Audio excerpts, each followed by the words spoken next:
नमस्कार किसान भाइयों, स्वागत है आपका चैनल एग्री आकाश पे। किसान भाइयों, आप मूली की खेती ज़रूर करते होंगे। मूली की खेती एक ऐसी खेती होती है जिसमें कि बहुत ही कम लागत लगाते हैं और एक अच्छा मुनाफा हमें देती है। लेकिन उसमें क्या होता है कि बहुत सारे रोग हैं जो आकर के लग जाते हैं, जिससे हमारी फसल का भी बहुत ज़्यादा नुकसान होता है और जो उत्पादन होता है वो इतना अच्छा नहीं होता कि वो मार्केट में सबसे पहले बिक पाए। तो उसमें जो प्रमुख रोग लगते हैं वो कैसे लगते हैं, उनका लगने का कारण क्या होता है, या फिर उनका हम उपचार कैसे कर सकते हैं। और उपचार हम दोनों तरीके का बताएंगे, पहला जैविक उपचार और दूसरा रासायनिक उपचार। तो ये सब हम कैसे कर सकते हैं, ये सारी जानकारी मैं आपको इस वीडियो में देने वाला हूँ। तो वीडियो को आप कंप्लीट देखिएगा। चैनल पर पहली बार आए हैं तो सब्सक्राइब करने के साथ साथ बगल में बने घंटी के निशान को भी दबाइए, ताकि आने वाली वीडियो की नोटिफिकेशन आपको समय से मिलती रहे। चलिए शुरू करते हैं। किसान भाइयों, गर्मी में जो मूली की खेती करते हैं उनमें ज़्यादा समस्याएं आती हैं। जो वैसे तो मूली की खेती साल भर की जाती है, लेकिन गर्मी और बरसात के मौसम में मूली की खेती में ज़्यादा समस्याएं देखने को मिलती हैं अपेक्षाकृत सर्दी में। सर्दी में आपको बहुत सारे रोग जो हैं वो नहीं दिखते, लेकिन बरसात और गर्मी में दिखते हैं। खासकर गर्मी में चीज़ें ज़्यादा दिखती हैं। किसान भाई, इनका हम उपचार कैसे कर सकते हैं, बारी से हम एक एक रोग के बारे में जानेंगे, उसका उपचार जानेंगे। तो वीडियो को आप अंतिम तक आप बने रहें। किसान भाइयों, सबसे पहली बात आती है कि आप देखते होंगे कि गर्मी वाली मूली में ज़्यादा समस्या होती है कि पत्तियों पे बीच बीच में होल हो जाते हैं, छेद छेद से हो जाते हैं गर्मियों में। तो ये जो है, और कहीं कहीं पे उस पर धब्बा हो जाता है। तो ये काफ़ी तरह तरह के रोग होते हैं। तो पहले ही हम बात करेंगे पत्ती में धब्बा रोग की। जो पत्ता होता है उस पर धब्बे धब्बे से हो जाते हैं, काले धब्बे होते हैं, पीले धब्बे होते हैं, या फिर कत्थे कलर के होते हैं। अलग अलग तरीके के उस पर धब्बे हो जाते हैं। किसान भाइयों, इस रोग से पत्तियों पर जो है वो पीले रंग के धब्बे बन जाते हैं, काले रंग के बन जाते हैं, और फसल जो है वो मुरझा जाती है। किसान भाइयों, इससे कैसे बच सकते हैं और इसका क्या उपाय है वो भी हम जानते हैं। किसान भाई, सबसे पहले जब आप देखें कि पत्ता धब्बा रोग आपकी मूली पर लग रहा है, तो उस समय जो पीले पत्ते हैं उनको आप तोड़ करके या तो मिट्टी में दबा दीजिए या खेत से दूर उन्हें आप फेंक दीजिए। अगर पेड़ ज़्यादा प्रभावित पौधा है तो आप उस पौधे को भी फेंक दीजिए, ताकि जो संक्रमण है वो फैल ना सके। अब उसके बाद हमें उसमें क्या करना है किसान भाई, उसमें हमें मैंकोजेब 75 WP दवा आती है, या फिर आप कार्बेंडाजिम 50 WP, इन दोनों में से कोई भी दवा ले सकते हैं। इसको आप 1 लीटर पानी में घोल करके इस फसल पर छिड़काव कीजिए। यकीनन ये जो रोग है वो काफ़ी दूर हो जाएगा। अगर आपका रोग जो है शुरुआती लक्षण में है तो पहले स्प्रे में ही ठीक हो जाएगा, लेकिन अगर आपका जो रोग है वो थोड़ा ज़्यादा जीत चुका है तो आपको 2 स्प्रे करने पड़ेंगे 8 से 10 दिन के अंदर में, और ये रोग है वो बिल्कुल दूर हो जाएगा। किसान भाइयों, अब हम बढ़ते हैं अपने दूसरे रोग की तरफ।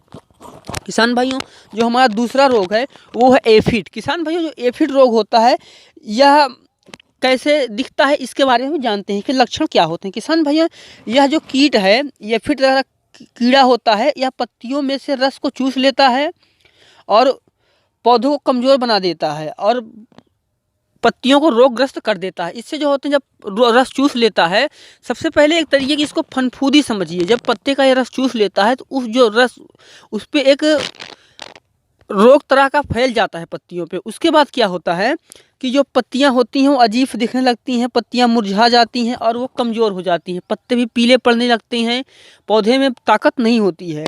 ये जो रोग होता है इसको बोलते हैं एफिड। किसान भाइयों, इसकी हम रोकथाम कैसे कर सकते हैं उसके बारे में जानते हैं। किसान भाइयों, इमिडा क्लोरो, आपको भी स्क्रीन पर दिख रही है, इमिडा क्लोरोपिड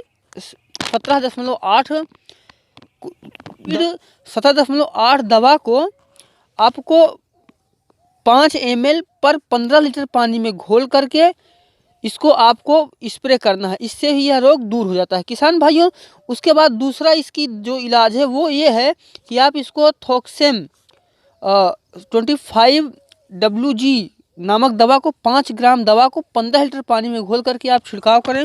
इससे भी जो ये समस्या है वो दूर हो जाती है। किसान भाइयों, हमने आपको 2 महत्वपूर्ण रोगों के बारे में बताया और उनसे कैसे उपचार करना है उसके बारे में बताया। किसान भाइयों, अब हम बात करते हैं तीसरे रोग की। जो हमारा सबसे तीसरा रोग है उसको बोलते हैं काली वीटल या पत्ते की सुंडी। किसान भाइयों, ये कैसे काम करता है, कैसे रोग लगता है, इसके बारे में जानते हैं। किसान भाइयों, यह जो कीट है पत्तियों के को चट कर देता है। इससे क्या होता है कि पत्ती में होल हो जाते हैं, काले निशान भी हो जाते हैं। ये जो मैं आपको तीनों रोग बता रहा हूँ, ये कहीं ना कहीं इनके जो तार हैं वो आपस में एक दूसरे से जुड़े हुए हैं।